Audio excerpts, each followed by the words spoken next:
ایک عبادت گزار تھا، رب کے دیدار کے لیے اس نے 40 دن کا چلہ کیا، دن کو روزہ رکھتا، ساری رات قیام کرتا۔ اس چلے کی وجہ سے وہ خدا کی مخلوق سے کٹا ہوا تھا، نہ تو وہ کسی کا جنازہ پڑھنے جاتا تھا اور نہ ہی تو وہ کسی کی عیادت کرنے جاتا تھا۔ اس کا سارا وقت آہذاری اور راز و نیاز میں گزرتا تھا۔ ایک رات اس نے ایک غیبی آواز سنی، کوئی کہنے والا کہہ رہا تھا کہ کل شام کو فلاں بازار میں چلا جانا، فلاں بازار کی فلاں دکان پر جا کر اپنی مراد پا لینا۔ عبادت گزار شخص شام کو وقت مقررہ پر اس بازار میں چلا گیا۔ اس نے دیکھا کہ ایک بڑھیا ہے، اس نے اپنے ہاتھ پہ دیگچی رکھی ہوئی، وہ یہ دیگچی بیچنا چاہتی ہے۔ ایک دکان پر گئی، کہا میں نے دیگچی بیچنی ہے۔ اس دکاندار تانبا ساز نے اس کی دیگچی کو تولا، کہا آپ کی دیگچی 4 ریال کی۔ کہا نہیں جی میں تو 6 ریال کی بیچوں گی، میری دیگچی تو 6 ریال کی ہے۔ دوسری دکان پر گئی، دوسری دکان والے نے بھی ایسا ہی کہا نہیں جی میرا برتن تو 6 ریال کا ہے۔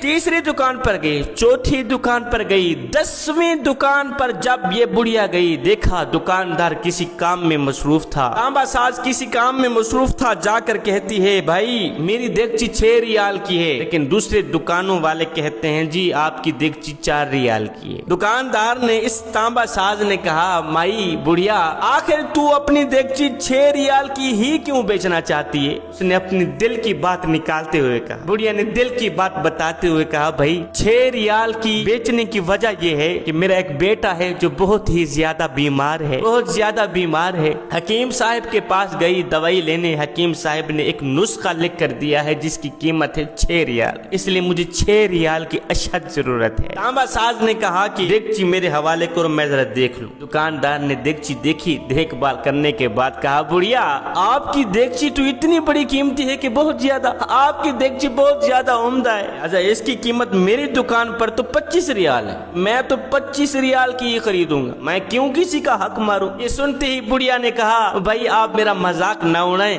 آپ مجھے 6 ریال دیں، مجھے جانے دیں، مجھے جلدی میں نے بیٹے کا علاج کرنا۔ نہیں مائی بڑھیا مذاق نہیں کر رہا، آپ کی دیگچی واقعی بہت زیادہ عمدہ ہے، قیمتی ہے، لہٰذا اگر مجھے دینا چاہتی ہیں تو میں تو کسی کا حق نہیں ماروں گا، میں تو تجھے 25 ریال ہی دوں۔ اس تانبا ساز نے دکاندار نے بسم اللہ پڑھتے ہوئے 25 ریال اٹھائے، بڑھیا کے ہاتھ میں تھما۔ بڑھیا نے مسکراتے ہوئے دونوں ہاتھ اٹھائے، عرض کی مالک میرے بھائی کے مال جان روزی رزق میں برکتیں عطا فرما۔ دعائیں دیتی گھر کی طرف چلی گئی۔ یہ عبادت گزار کہتا ہے میں اپنی ان آنکھوں سے دیکھ رہا تھا، کانوں سے سن رہا تھا، دوڑ کر آیا تانبا ساز کے پاس، اوے تجھے تو دکانداری کرنی آتی بھی نہیں، تو کس طرح کا دکاندار ہے؟ اس کی چیز 4 ریال کی ہے، تو نے 6 ریال بھی نہیں دیے، 25 ریال دے دیے۔ تانبا ساز دکاندار نے کہا بھائی میں نے یہ دیگچی کہاں خریدی اور میں نے اس کو اس دیگچی کی قیمت نہیں دی، میں نے یہ جو 25 ریال دیے ہیں وہ تو میں نے مدد کے طور پر اس کے بیٹے کے علاج کے لیے دیے، میں نے اس بڑھیا کو زیادہ پیسے اس لیے دیے ہیں کہ گھر کے اور برتن بیچنے کی نوبت نہ آئے، 25 ریال اس لیے دیے ہیں کہ یہ